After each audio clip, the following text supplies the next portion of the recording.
From grain bin rescue demonstrations to legislation and even a featured film about grain entrapment, efforts are underway across the region to raise awareness about grain bin safety.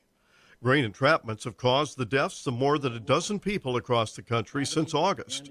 At the recent Northern Corn and Soybean Expo in Fargo, trained technical rescue team members demonstrated the process of extracting a trapped person from a grain bin.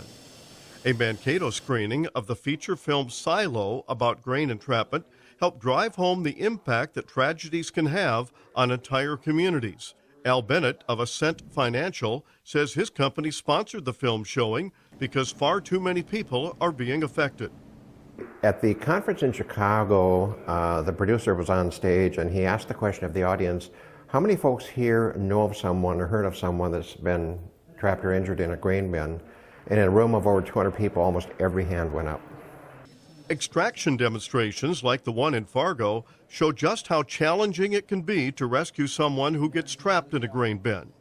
Because harvest in many areas of the Midwest was challenging and grain is being stored in less than ideal condition, the potential increases for grain handling mishaps.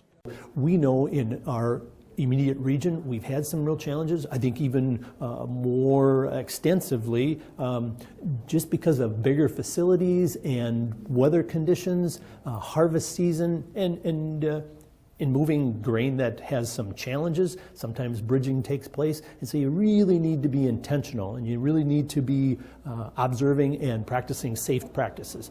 Farmers are reminded to lock out unloading equipment, to never enter a bin without proper safety equipment, and to never work alone. With the number of grain bin accidents there's been over the past year, more and more efforts are ramping up on education and demonstration. What you see behind me is just one of those, but very, very valuable to show farmers just how important of an issue this is. This is Lynn Ketelsen reporting.